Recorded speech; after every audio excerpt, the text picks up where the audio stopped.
Gloria. And I am Mario. And I am Pablo. Mario, is that you, Mario? Yes! I'm glad you're home early. How is Tita? Don't wake her up, Mario. She's tired. She cried the whole day. Has she been eating well? She wouldn't eat even a mouthful of lugaw, but I'll buy her some biscuits. Maybe she'll eat them. I'll take some of the money. Gloria, can you wait a minute? Hey, what's the matter? Why are you suddenly so touchy? Who would it be? I'm taking to about the child and you bother me by ransacking my pocket. I wish you didn't think more of our daughter. My God, wasn't I thinking of her? Why do you think I need some money? To buy me a pretty dress? Or see a movie? Tone down your voice. You'll wake up the child. All I want is a little money to buy her something to eat. She hasn't eaten anything all day. That's what I was bothering you. I'm sorry, Gloria. It's all right, Mario. Now, I may have some of the money. I don't have any. Not now. Today is payday, Mario. Yes, but But what? Where's your pay for the week? I don't have it. What? I waited for you the whole day and you told me? That I have nothing? Nothing. Why do you want me to do steal? I'm not asking you to do like that. All I want to know is what you did with your money. Nothing is left of it. Nothing? What happened? Oh, I had a few drinks with my friends. Before I knew it, I had spent every centavo of it. Mario, do you think you can make a fool of me? Haven't I seen you drunk before? Crawling home like a wooden snake and drinking of alcohol like a hospital. You don't smell or look drunk. All right, so I didn't go drinking. But your pay, what happened to it? It's better if you don't know, Gloria. Look, Mario, I'm your wife. I have the right to half of everything you get. If I haven't made share, I have the right to know at least where. All right, I spent it all on another woman. Another woman? I don't believe it. I know you wouldn't do such things. I didn't know you had so much faith in me. No, Mario. What I mean is, you wouldn't spend all your money when you know your daughter needs some of it. You love her too much to do that. What's wrong, Mario? I know something is wrong. Mario, I can feel it. Tell me what is it? Gloria, I've been lost my job. Oh no! It's true, Gloria. What about your pay for the whole week? I lost my job a week ago. And you never even told me.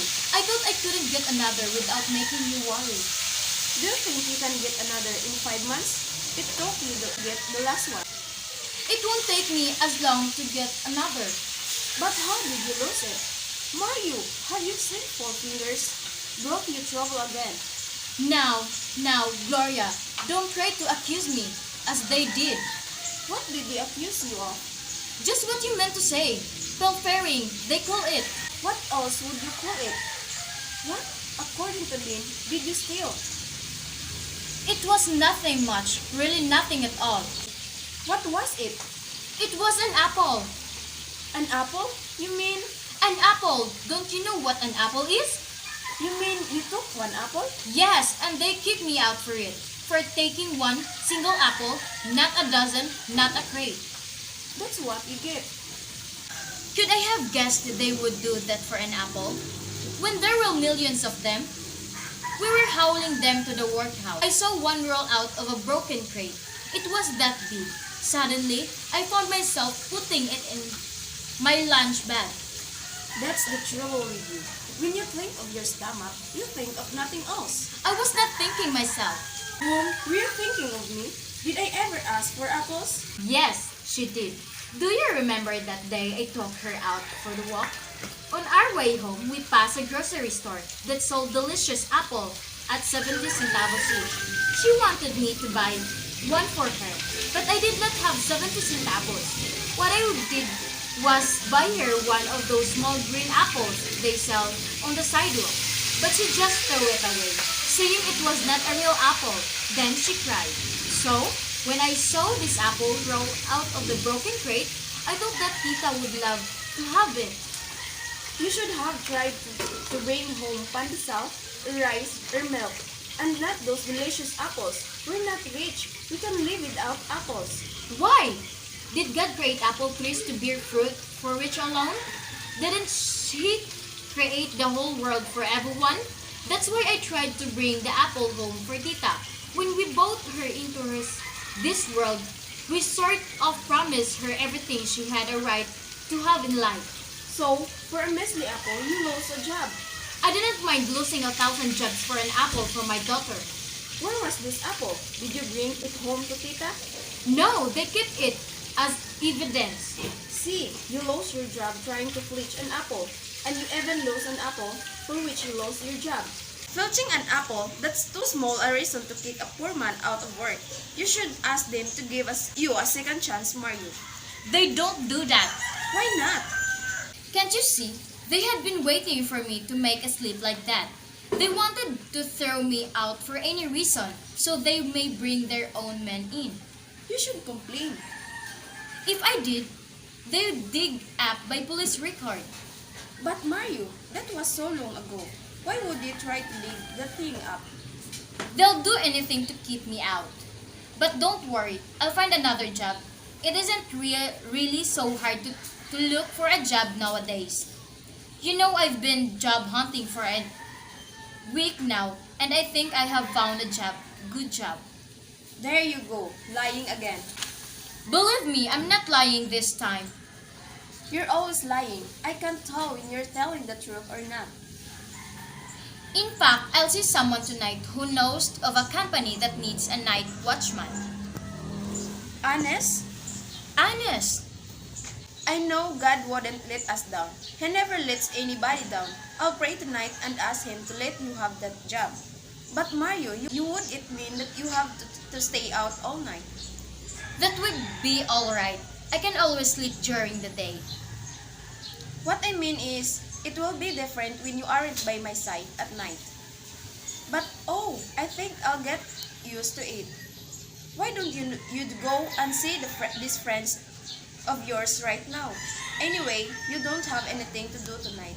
Don't you think it's wise to see him as early as you can? Yes, I think I'll do that. Here, Mario, put this on a bowl. I'll step up and wait for you. No, Gloria, you must not wait for me. I may be back quietly. All right, but doubt if I can sleep a wink until you return. Mother was wrong. You know, before we got married, she used to tell me, Gloria, you'll commit the greatest mistake of your life if you marry that good-for-nothing loafer. Oh, I wish you were alive now. She would have seen how much you've changed. How romantic. Pablo! You're not glad to see me, are you? What are you doing here? What do you want? Say, is that right way to receive a friend who has come visiting? We don't care for your visits. You haven't changed a bit, Gloria. Not a bit. Neither have you. I can see. You're still that some woman who cursed me to hell because I happened to Mario's friend long before you met him. Time has to made you any kinder to me. You still hate me, don't you?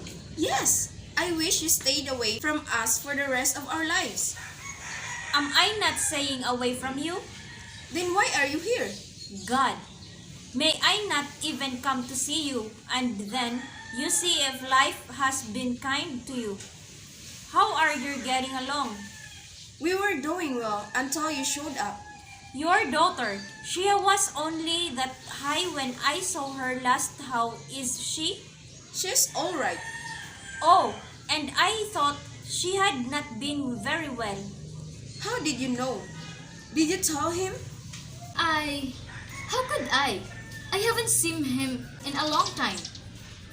Until now, of course. What? Is she sick with? We don't know. Don't you think you should take her to a doctor? Here, I'll loan you a few pesos. It may help your daughter to get well. We need it alright, but no, thank you. Why don't you take it? Paying go back will only mean seeing your face again. Well, if you hate my face so much, you don't have to pay me back. Take it as a gift. The more reason I should refuse it. Alright, if that's how you wanted. Mario has stopped depending on you. Since the day I took him away from your clutches, I have no regrets. How about Mario? Has she no regrets either? Yes, none. How can you be sure? When he and I were pals, we could go to the first-class air-conditioned movie house every other day.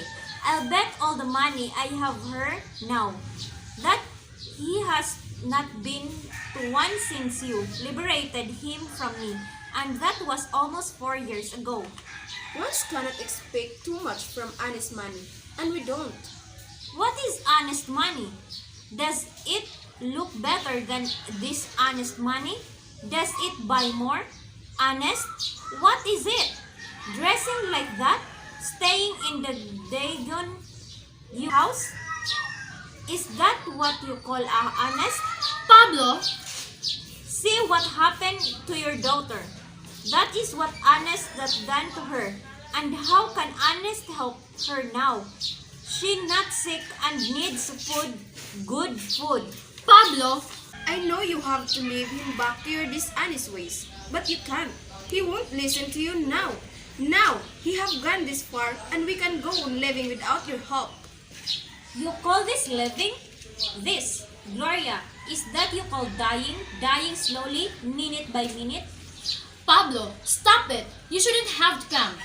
I got tired waiting for you. So you have been seeing each other? I was afraid so. He come to the house yesterday. Pablo, don't. He said he wouldn't be back this noon, but he didn't show up.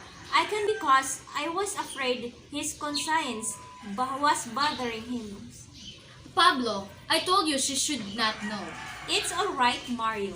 You'd better tell her everything. She's bound to know later. Tell her what you told me. That you no longer believe in the way she wanted to live. Tell her. Mario, is this what you meant by another job? Gloria, you must try to understand. I tried, but I could not left us out of this kind of life. You're to blame for this, you son of devil. He came to me first. When you know he'll cling to anything and do anything, even return the life he hates. Get out. I'll leave just as soon as Mario is ready to go. He's not going with you. Is that so? Why? You don't ask him. You're not going with him, are you? Mario, tell him to leave us and never came back. Tell him to go. Please, Mario. I know he's talked to you and tried to poison your mind again. But don't go with him. Gloria, Don't worry about him, Gloria. He's safe with me. you stay there, Pablo. I'll be with you in a minute. Gloria, I'm going with him. Don't, Mario. Don't. You can't make me stop now. I've been thought about this since last week. No. No, Mario. No. You take good care of yourself and our child. I take good care of myself. Don't wait up for me. I'll come home very late. Mario!